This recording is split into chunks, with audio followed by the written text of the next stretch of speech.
welcome to Patriot Underground. Today is Wednesday, July 7th, 2021. Thank you so much for joining me to discover the truth beneath the surface. I am driving around today, and I'm back home from my little getaway. Very disappointing in terms of the weather, and didn't really feel like July 4th weekend normally feels, but then again, very little feels like it normally does these days, so that's, I guess, somewhat to be expected, but it was nice to get away with the family. It was nice to spend some quality time with one another, and to celebrate the fact that we are free Americans and the fact that we are committed to maintaining our way of life. Of course, I don't usually talk about that with my family, as you know, but that's why I'm so grateful to have you as my audience to be able to voice those feelings and those passions with you. So the fact that you are listening and resonating means so much to me. So I wanted to let folks know I am planning on an interview with David Icke. It was originally supposed to be this month, although his wife actually reached out to me and let me know that he was taking a little bit of time off or going to slow down his schedule a bit over the summer so that he can get some much needed rest and relaxation, which I completely understand. So that interview is going to be postponed until late August. So that is going to be coming. We came up with a new date. I believe it was August 24th, if I can't remember off the top of my head, but we rescheduled that. So that is coming. And, I was thinking because I just saw David's most recent release. I think it's his most recent podcast where he was talking about how Trump, I think the title of the show was Trump leading his supporters to a silent defeat or something along those lines. And the subheading was that people should not treat Trump as a god and should instead listen to their own hearts, which is a sentiment that I completely agree with, by the way. And I think it's going to be very interesting to talk to David and to get his perspective on things, because I know that he has very different viewpoints on Q and very different viewpoints on Trump than I do. And I think that that's okay. In fact, I welcome that. I'm not one of these people out there who automatically thinks that if somebody doesn't believe in Q or thinks that Q might be a psyop or maybe have some suspicions about Trump, I'm not one of these people who automatically just thinks that you're the enemy or that you're cabal or you're some sort of disinformation agent. And I understand that when you're someone like David Icke, when you rise to that level and you're getting that much attention, there's always going to be propaganda and disinformation and accusations that are going to be thrown around about who you are and who you really work for and what you really represent and so forth. So I think that just sort of comes with the territory when folks say these things about certain prominent individuals. Now, the way I look at things is I try to just use my own discernment and I try to use my own intuition. And when I listen to David, I resonate with his message in terms of where he believes that humanity is being led. I think the difference, of course, is in the belief in Trump and Q. And I'm not really sure. I'm going to be interested to find out what David thinks, where he believes all of this is headed, what he views as the antidote for this situation that we're in. I mean, he talks about very frequently that if people stand up and say enough is enough, then it would be over right away, as I've said. But is that going to happen? Does David believe that that's actually going to occur? Are enough people going to wake up and stand up and demand change? Is that going to be enough of a catalyst to really change the world? And if that's not, then where does that leave us in terms of the patriots of the world? Does that mean that we then just have to engage in a physical fight eventually for our freedom? Be curious to see where he thinks all of this is headed. Very, very curious to see. But David is, in my view, he's a patriot. He's a man who believes in humanity and loves humanity. And until I ever get evidence to believe otherwise, I'm going to continue to believe what I believe about him. And I think that it's important for folks to go with their own gut. So many folks out there, so many people are so confused with what to believe, who to believe. And they're searching for answers. But I think some people are missing the overall point, which is you have to get in touch with your own intuition, your own gut, what your own spirit aligns with. because that, I think, is probably the clearest indication of what's true and what's not. I mean, that's the real reason that all of us woke up, was because we had a spiritual conflict with what we were experiencing every single day.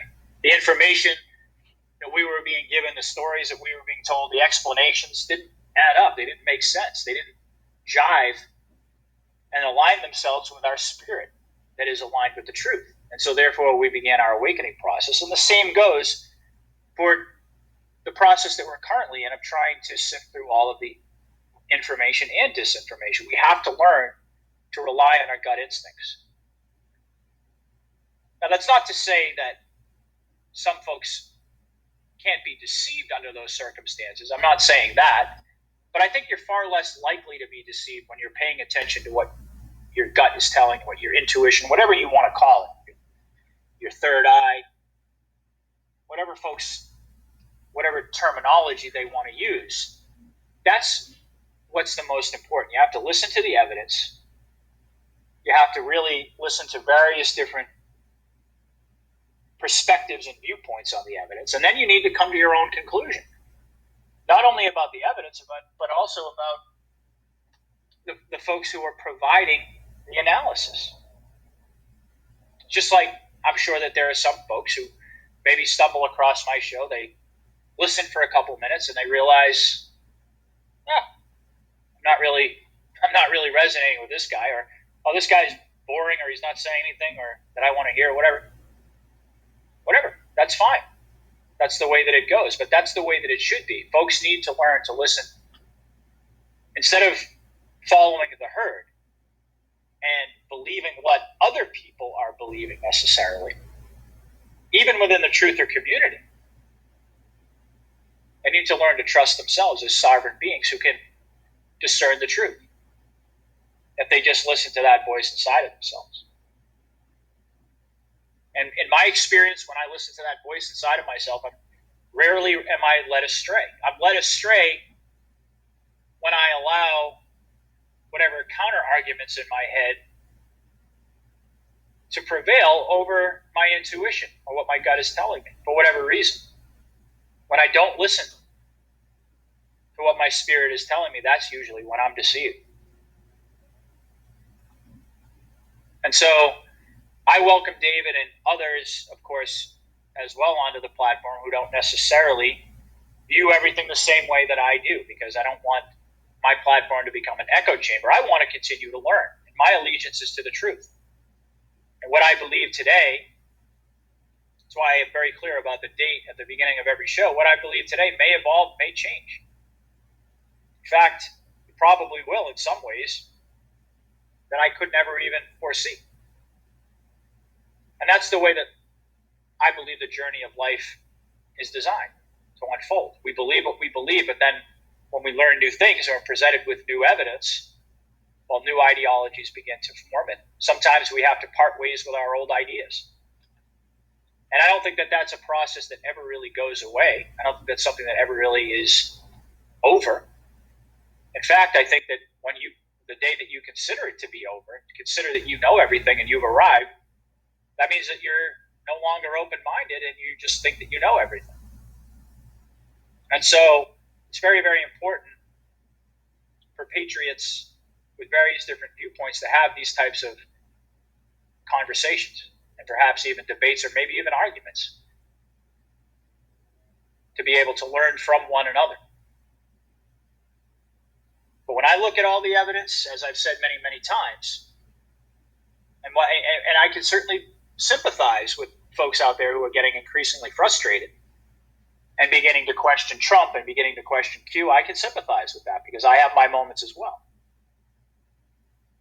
But when I look at all of the evidence and all of the news stories, they seem to align themselves almost perfectly with what I'm being told is happening behind the scenes. I was just in getting lunch a moment ago, and I noticed, I looked up and Fox News was on, and I saw that Trump is going to be suing Apple, Google, Facebook, Twitter. Actually, I'm not sure Apple was included. Pretty sure it was Google, Facebook, and Twitter. I didn't get the whole story because I was standing there waiting for a sandwich, but again, think about it. Why would Trump be doing that? Perhaps so that he can introduce evidence to continue to red pill the public. But Trump's not going away.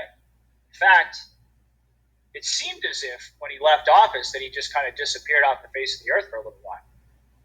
But over the past few weeks especially, he's becoming more and more vocal. He's becoming more and more visible. The rallies are starting up again. He's making major announcements about lawsuits. We have the audits looming, of course, and a lot of people are very frustrated that it's taking so long, and I can understand, but I believe that the reason that the audits are taking so long is because they want to release this information and have it coincide with other disclosure, shall we say. I think it has a lot to do with timing. I think this entire operation has been gamed out, has been timed. And I do believe that, yes, the timeline at certain points has had to be shifted because the cabal has presented new threats or new variants have been introduced, or variables, I should say. So I do think that we're in a fluid situation to some extent, but I also believe that the White Hats have a very, very specific plan for how all of this information is going to be made public. And I believe that the audits are a central part of that plan. I believe that Trump was always supposed to lose this election by way of fraud. He knew exactly how the left was going to cheat. He knew exactly where they were going to cheat. And I believe that this was a sting operation. And you don't have a sting operation just so that you could walk away and have nobody end up getting arrested and going to jail and being held accountable. And so for those people out there who are questioning Trump, I can understand and I'm sympathetic, but at the same time, I also think that people need to understand the game that Trump is playing and the way that he's playing it in order to understand what they're seeing unfold. And it took me a while to get to the point where I was able to see it, especially in terms of him pushing the vaccine. There were a lot of things that I needed to learn before I was able to understand his approach and his technique and the tactics that he was using. And I think that that continues to this day. But I think that Trump is a master at gaming the enemy. He's a master at keeping everybody off guard and not really ever revealing his next move. I think he's usually 5-6 moves ahead. And the man is a genius. So we're all trying to figure out what's happening right now, and Trump is already 6, 7, 8 moves ahead, maybe even more. And I believe that once this audit information comes out, I think that we're going to see some major overt developments. I think that is going to be the time that we see the emergency broadcast system, the communications blackout. I've said this repeatedly. And so some people are saying, well, why don't we just go ahead and get on with it and everything else? Well, I've addressed this in some detail, but suffice to say it's because the public needs the mind control to be unraveled slower than the Patriots would like. Because the mind control took so long to be implemented, it's going to take some time and some artful deception by way of the good guys in order to get people ready for what they're going to face. Because it ain't going to be pretty. And gosh, I've spoken about this so many times, but every time I think about it, and I think about all the people that are going to be absolutely decimated. I was searching for the right word there. I'm searching for a word that's strong enough. By this information, it's going to completely destroy their entire world. At least it's going to seem that way to them.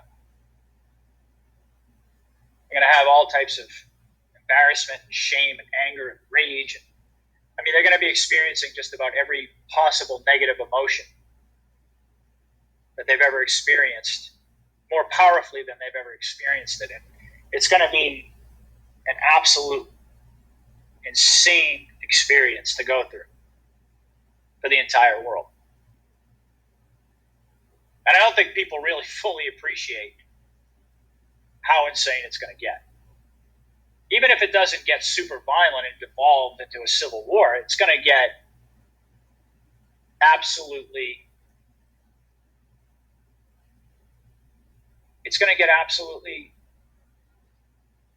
bonkers.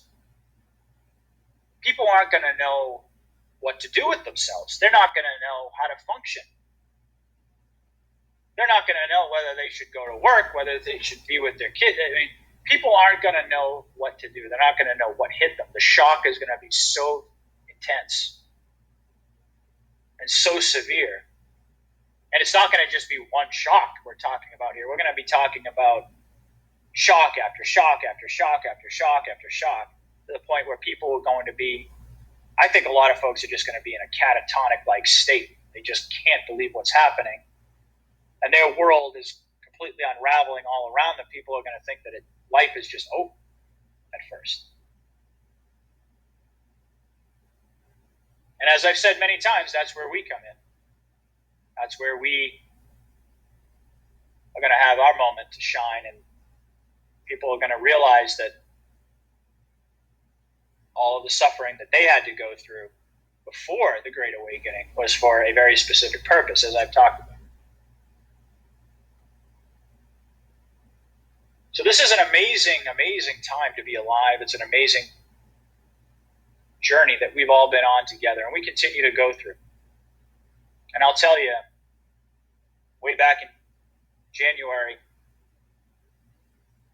I really didn't imagine that, come July 7th, that we would still be waiting. I thought that we would have seen by now, and you asked me way back then, I thought we would have been well into the storm, in the eye of the storm by now. But I do believe that we're getting close. I really, really do, because as I've said, the American people, I think the timeline in large part is up to the American people now. And in various different senses. In one sense, I think that the American people and their patience the patience of the American people and patriots all around the world, but specifically because we're talking about the United States election. The patience of patriots is not going to last forever. And sooner or later, a critical mass of people, if they don't see action, or a critical mass who currently believe in the Q plan, and Trump for that matter, if they don't see action, they don't see the military stepping in, they don't see the fulfillment of any of these promises, well, they're not going to roll over. That's for sure. But they're certainly not going to believe. They're not going to. I don't think no one's going to have time anymore to listen to anybody's BS, because everyone is kind of at the point where they've already had it. But if it turns out that we're wrong about this whole plan, which I don't believe we are, I need to be very clear about it, but worst case scenario here, I'm going to look at all angles and I'm not going to shy away from it. Worst case scenario, we are wrong. Well, that means that we're going to be involved in a civil war, because I don't think that Americans, in fact, I know Americans aren't going to just roll over. Americans haven't been preparing and buying trillions of rounds of ammunition and millions of firearms over the past decade or so, just so that they could roll over and give up, and give away their freedom and not fight. We haven't done that yet because of Q. And sure, a lot of people who don't believe in Q will say, well, see, isn't that interesting? Q arrived right just on time. All these Q drops just on time to keep the American people docile. keep the American people from getting angry enough to start getting organized and forming a real resistance, a real armed resistance to this takeover of our country. And so there's a lot of cynicism surrounding it, and I can understand the emotions behind it. I can understand the cynicism. I can understand all of it. I really can. And I don't dismiss it. I don't agree with it, but I don't dismiss it either. And I think that to be dismissive of it is to make a grave mistake. But my allegiance, of course, at the end of the day is to the truth and to we the people. That's what this platform's all about. And I think that the American people, if we ever get to the point where we've had enough and we're done listening, then it's going to be I think it's going to be a very, very sad day in this country on the one hand, but also a very necessary one on the other, because I think that the only way that we're going to go down that road towards civil war, I believe the only way we're going to really go down that road is if the military fails the people. If the military fails to uphold its oath to defend the Constitution against all enemies, foreign and domestic, and there's no recourse for the American people after getting raped in broad daylight in terms of the election. If there's nothing left, well, then there's nothing left. And then we're going to have to take matters into our own hands. And it's going to be a very, very sad day to see, because that's going to mean a lot of people are going to, unfortunately, a lot of people aren't going to make it. A lot of people, that's what happens in war. People die. And I've been clinging to the hope that we could get our country back peacefully, or relatively peacefully, because of this plan. And of course, like I said, not everybody believes it. So we'll have to see. And I think, again, coming back to my original point about David Icke is, it's going to be interesting because, he may say some things or point some things out that may cause me to question, and vice versa. You never know. But I think it's important for us to have these conversations. It's important for us to be prepared to face whatever it is that we're going to face. We know that a massive storm is coming, and we don't know exactly what it's going to look like or how it's going to manifest itself, but I think we need to be prepared for various different possibilities. And I certainly think that we have to have faith amongst patriots. I think we have to have faith in each other first and foremost.